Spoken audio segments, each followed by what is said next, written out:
राधे राधे। आज हम लोग बात करने वाले हैं मकर राशि के जातकों के बारे में। कैसा रहेगा उनका समय 9 अक्टूबर से लेकर के 4 फरवरी तक, किस प्रकार से बीतेगा आपका समय, क्योंकि देवगुरु बृहस्पति 9 अक्टूबर से हो चुके हैं वक्रीय, और ये 113-14 दिन अर्थात 4 फरवरी तक रहने वाले हैं वक्रीय। तो दोस्तों, सबसे पहले तो आपको ये समझ लेना चाहिए कि वक्रीय होता क्या है। शास्त्रों के अनुसार जब कोई ग्रह अपने मार्ग पर सीधा न चल करके उसकी गति कम हो जाती है तो वो वक्रीय हो जाता है। और जब गुरु वक्रीय होता है तो गुरु की न केवल चेष्टा बढ़ जाती है बल्कि गुरु अधूरे काम को भी पूरा करता है। ये मकर राशि हमारी जो इसका भविष्य फल है, जो भविष्यवाणी हम आपको बताने जा रहे हैं, वो बेस करती है चंद्र राशि पर, अर्थात जिनका जन्म हुआ है 22 मकर राशि जिनका जन्म हुआ है 22 दिसंबर से 19 जनवरी के बीच। ध्यान से सुनिएगा, 22 दिसंबर से 19 जनवरी के बीच जिन लोगों का जन्म हुआ है उनकी राशि बनती है मकर राशि। और आज का जो भविष्य फल है वो अक्टूबर, नवंबर, दिसंबर, जनवरी और 4 फरवरी तक के आपके भविष्य में क्या होने वाला है इसके बारे में हम आपको विस्तार से बताने वाले हैं दोस्तों। तो देखिए, सबसे पहली बात तो हमने आपको बताई कि गुरु जो हैं वो वक्रीय होने जा रहे हैं, और गुरु जिनकी दृष्टि है 5वीं, 7वीं और 9वीं।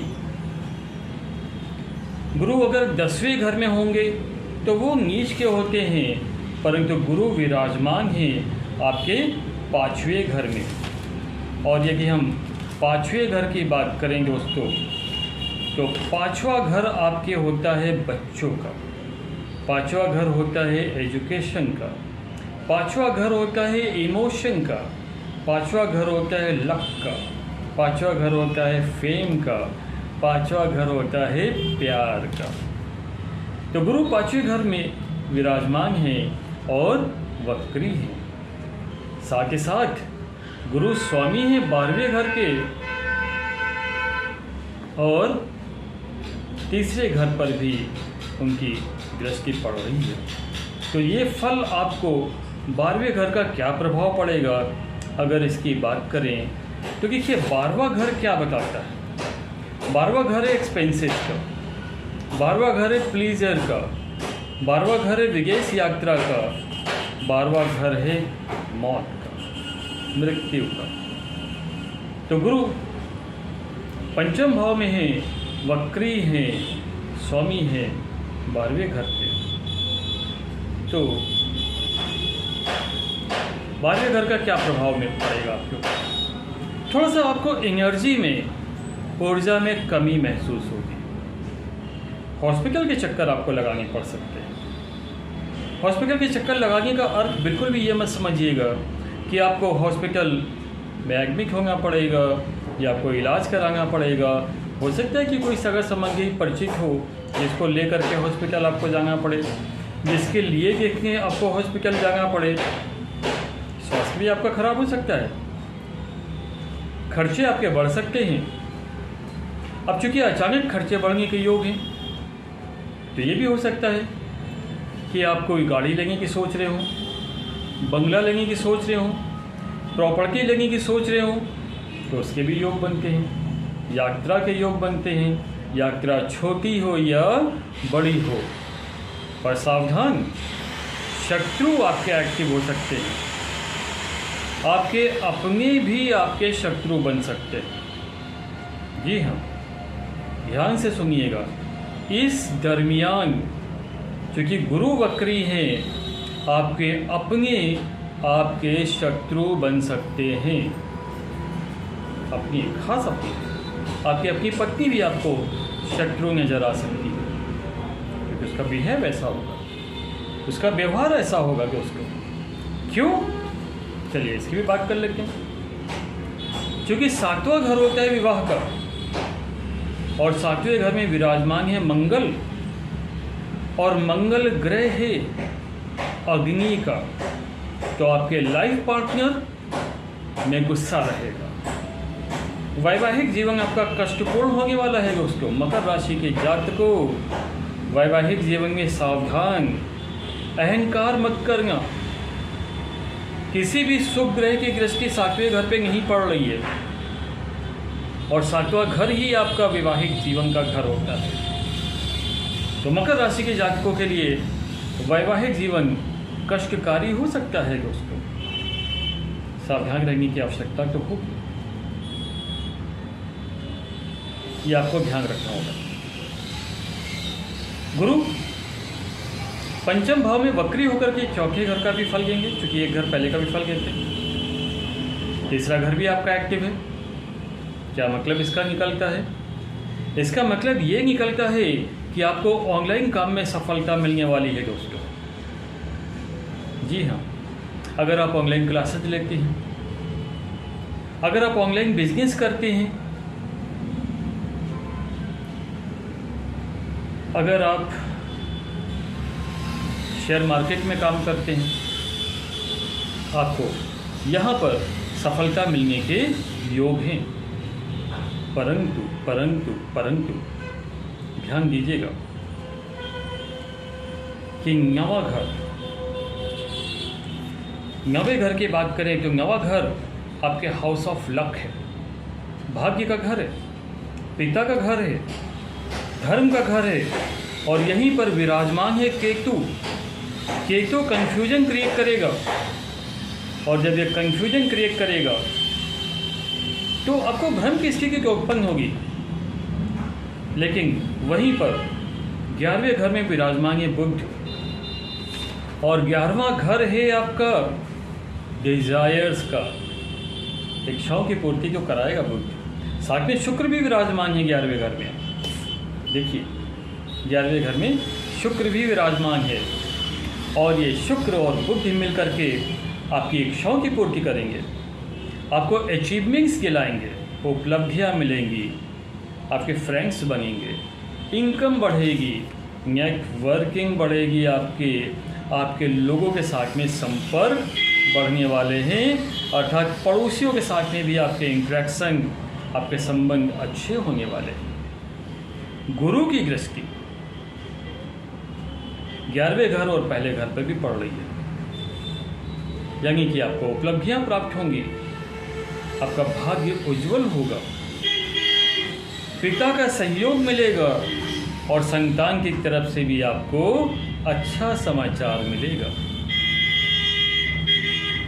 स्वास्थ्य की बात करें, खास कर पे अब हम बात करने जा रहे हैं आपका नवंबर महीने का समय कैसा रहने वाला है दोस्तों। तो मकर राशि के जातकों, अभी तक हमने आपको बताया समय कैसा रहेगा 9 अक्टूबर से लेकर के 4 फरवरी तक, और इसी बीच में अब शुरू होने वाला है नवंबर का महीना। तो नवंबर में रहने वाला है कैसा आपका भाग्य, ध्यान दीजिएगा। नवंबर महीने में 7 नवंबर शुक्र चले जाएंगे धनु राशि में, अर्थात 12वें घर में शुक्र चले जाएंगे धनु राशि में, अर्थात 12वें घर में। 16 नवंबर से सूर्य वृश्चिक में चले जाएंगे, 15 नवंबर से शनि मार्गी हो जाएंगे। शनि का मार्गी होना तो अच्छा संकेत है। तो इसका मतलब ये है कि अगर आपको अभी तक बॉडी पेन है, घुटनों में दर्द है, जोड़ों का दर्द है, तो 15 नवंबर के बाद आपको उसमें राहत मिलने वाली है। पर पेट की समस्याओं से आप थोड़ा सा परेशान हो सकते हैं। ये भविष्यवाणी आपके स्वास्थ्य के संबंध में है। चलिए बात करते हैं पढ़ाई के लिए। 7 नवंबर से पहले विद्यार्थियों के लिए, जो मकर राशि के विद्यार्थी हैं, 7 नवंबर से पहले पहले उनका पढ़ाई का समय बहुत अच्छा है। 7 नवंबर के बाद कुछ तो ऐसा होगा भाई, ग्रहों का परिवर्तन ही ऐसा हो रहा है कि आपका पढ़ाई में तो मन नहीं लगेगा, क्योंकि शुक्र चले जाएंगे 12वें स्थान में।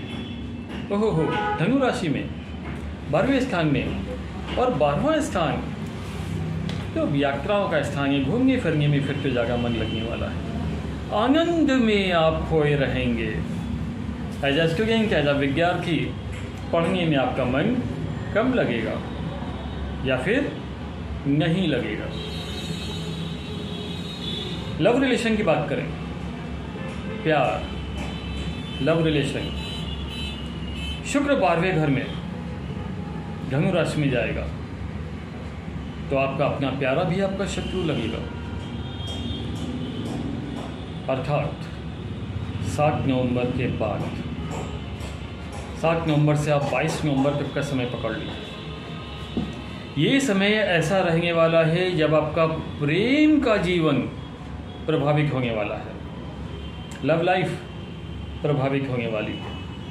अपने भी लगेंगे, पराए तो रहना होगा आपको विशेष सावधान। 9वें घर के स्वामी हैं बुध, 9वें घर के स्वामी है बुध, आपके भाग्य के स्वामी है बुध, विराजमान है 11वें घर में, डिजायर्स के घर में। आपकी इच्छाओं की पूर्ति होने वाली है, इच्छाओं की पूर्ति आपकी होने वाली है। शुक्र के साथ में विराजमान है बुध, समझिएगा भाग्य आपका साथ देगा। पर 9वें घर में विराजमान है केतु, कन्फ्यूजन केतु क्रिएट करने का प्रयास करेगा, पर आप अपनी बुद्धिमानी के आधार पर उन कन्फ्यूजन्स को दूर करके आप उपलब्धियों को प्राप्त करने वाले हैं, सफलता को प्राप्त करने वाले हैं। 10वें घर में, 10वें घर में अगर बात करें तो 10वें घर में सूर्य विराजमान है। हो 10वें घर में सूर्य विराजमान है, और 10वें घर में सूर्य की अवस्था क्या है अगर इसकी बात करें तो 10वें घर में सूर्य नीच के हो जाते हैं। 10वें घर में सूर्य नीच के, नीच का घर है। अब ये क्या संकेत करता है? 10वां घर कैरियर का भी होता है। यहाँ पर मेरी सलाह मानिएगा, अहंकार मत करिएगा, वाणी पे नियंत्रण रखिएगा, क्योंकि ये अहंकार और कठोर वाणी आपके कैरियर का नुकसान पहुंचा सकती है ना? इस बात पे ध्यान रखिएगा। 15 नवंबर के बाद चूँकि सूर्य वृश्चिक राशि में प्रवेश करेंगे 16 नवंबर से, तो 16 नवंबर से जब सूर्य वृश्चिक राशि में प्रवेश करेंगे, नीच के घर से निकलेंगे, तभी आपका यश बढ़ेगा, करियर बनेगा और नौकरी मिलने का भी योग रहेगा जो नौकरी पाने का प्रयास कर रहे हैं। बात वही है कि आप व्यापार में हैं तो वाणी पे नियंत्रण रखिएगा। ऐसी वाणी बोलिए मन का आपा खोए, है ना? जो सुने उसके मन को भी शीतल करे। एक बार मुस्कुराइएगा बोलने से पहले और फिर ही बोलिएगा, तो व्यापार आपका सफलता को प्राप्त करेगा। आप व्यापार में सफलता की बुलंदियों को प्राप्त करेंगे, क्योंकि बुध विराजमान है आपके 11वें घर में, और 11वां घर आपके लिए भाग्य का घर है। 11वां घर डिजायर्स का घर, 11वां घर उपलब्धियों का घर है। तो सफलता को आपको बुध दिला के रहेगा व्यापार के क्षेत्र में। क्या उपाय आपको करनी चाहिए, चर्चा तो इसकी भी होनी चाहिए। तो देखिए, हनुमान चालीसा का पाठ आपको रोज करना चाहिए। आप 1 बार करते हो या 7 बार करते हो या 11 बार करते हो, आपकी इच्छा। हनुमान चालीसा का पाठ करें। क्योंकि शुक्र का भी उपाय कर लीजिए, कमज़ोर है आपका शुक्र, तो शुक्र का उपाय करना जरूरी है। ओम ग्राम ग्रीम ग्रोम सह शुक्राय नमः का पाठ करें। शुक्रवार को व्रत रखें, कन्याओं को मीठी खीर खिलाएं, उन्हें उपहार दें, आपका शुक्र मजबूत होगा। हनुमान चालीसा का पाठ करें, मंगल मजबूत होगा। इसके अलावा शनि वैसे तो अच्छे हैं, पर जब शनि गिरता है ना तो छप्पड़ फाड़ के गिरता है। शनि के बीज मंत्र का पाठ कर लें। ओम प्राम प्रीम प्रोम सह शनिचराय नमः, कल्याण होगा। वीडियो अच्छी लगी तो लाइक कर दें। चैनल पे पहली बार आए हैं सब्सक्राइब कर दें। किसी तरह की कोई समस्या है तो लिंक में हमारा व्हाट्सएप नंबर दे रखा है, उस पर संपर्क करें। आपको अपनी कुंडली दिखवानी है, आपके वैवाहिक जीवन में समस्याएं आ रही हैं, प्रेम जीवन में समस्याएं आ रही हैं, बच्चों का पढ़ाई में मन नहीं लग रहा है, उपाय चाहिए। जीवन के कष्टों से मुक्ति पाना चाहते हैं, उपाय चाहिए। आपको उपाय मिलेगा, आपके कष्ट दूर होंगे। संतान को नौकरी चाहिए, आपको अपनी नौकरी चाहिए, विवाह कब होगा जानकारी चाहिए, तो डिस्क्रिप्शन में व्हाट्सएप नंबर दे रखा है, स्क्रीन पर भी व्हाट्सएप नंबर शो हो रहा है, कांटेक्ट करें। सभी प्रकार की समस्याओं का समाधान मिलेगा। हरे कृष्ण हरे राम। कल्याण हो आप सबका, कल्याण।